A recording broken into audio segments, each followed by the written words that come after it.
अमरावतीमध्ये उद्या राणा दाम्पत्याच्या युवा स्वाभिमान पक्षाचा कार्यकर्ता मेळावा आयोजित करण्यात आलाय। या मेळाव्यामध्ये नवनीत राणा युवा स्वाभिमान पक्षाचा राजीनामा देणार असल्याची माहिती सूत्रांकडून मिळते आहे।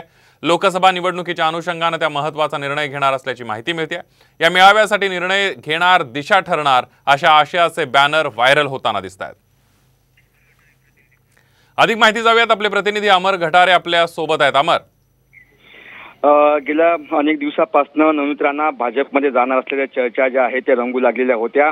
मात्र जो भाजपमध्ये जाण्याचा जो अंतिम निर्णय आहे तो निर्णय आमदार रवी राणा, देवेंद्र फडणवीस व देशाचे पंतप्रधान नरेंद्र मोदी आणि अमित शहा घेतील असं अनेकदा वक्तव्य जे आहे नवनीत राणांनी केलं होतं। मात्र काल रात्री उशिरापर्यंत देवेंद्र फडणवीस आणि रवी राणा यांची दोघांची नागपूर येथे गुप्त भेट झाली आणि त्या भेटीमध्ये काय झालं ते अजूनपर्यंत सांगितलं आपल्याला कळलेलं नाही आहे। मात्र उद्या अमरावतीच्या सांस्कृतिक भवनामध्ये संपूर्ण युवा स्वाभिमान पक्षाचा जो मेळावा आहे, तातडीचा मेळावा उद्या बोलवण्यात आलेला आहे।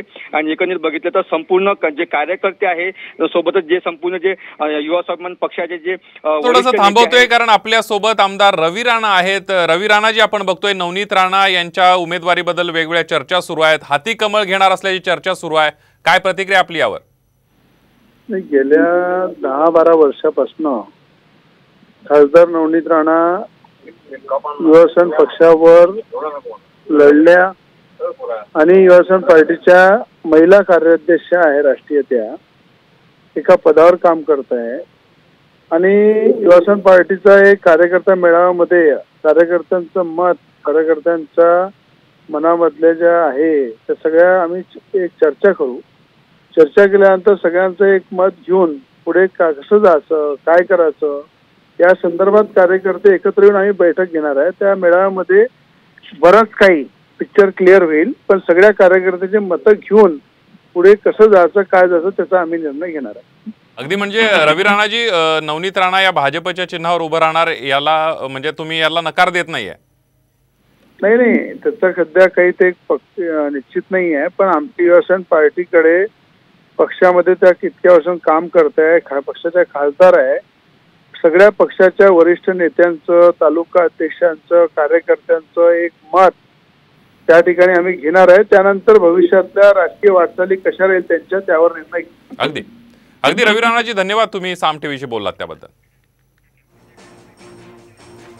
यानंतर बघूया पुढची एक ब्रेकिंग बातमी। उपमुख्यमंत्री देवेंद्र फडणवीस यांनी काल लोकसभा निवडणुकांच्या पार्श्वभूमीवर रवी राणांची भेट घेतली आहे।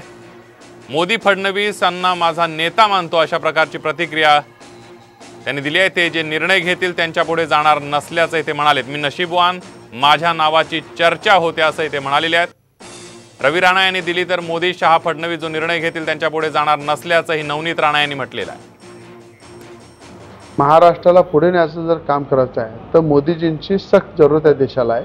म्हणून मला असं वाटतं की युवासेना पार्टीच्या कार्यकर्त्याची किती इच्छा असली की आमच्या सोबत नवनीत राणा राहिल्या पाहिजे, पण भाजपकडनं जो प्रस्ताव येईल त्यावर नक्कीच एक अध्यक्ष म्हणून आम्ही त्याच्यावर पूर्ण चर्चा करू आणि पॉझिटिव्ह अमित शहाजी मोदीजींचा जो निर्णय आहे त्याच्यावर पॉझिटिव्ह आम्ही निर्णय घेऊ। मी ज्यांना नेता मानते ते आमचे देशाचे प्रधानमंत्री नरेंद्र मोदीजी, अमितभाई आणि देवेंद्र फडणवीसजी आणि रवीजी, ज्यांच्या पक्षाची मी आज खासदार आहे आणि येणाऱ्या भविष्यामध्ये हे जे निर्णय घेतील त्याचे पुढे मी जाणार नाही। मला असं वाटते की माझी खुशनसीबी आहे की एवढा मोठा पक्ष आणि देशाचे प्रधानमंत्रीजी आणि अमितभाई, देवेंद्रजी माझे नावाची चर्चा या पद्धतीने करत आहे आणि सितारों को दिखाने की जरूरत नहीं होती है कि वो सितारा है, वो कहीं पर भी रहे तो वो चमकता ही रहता है।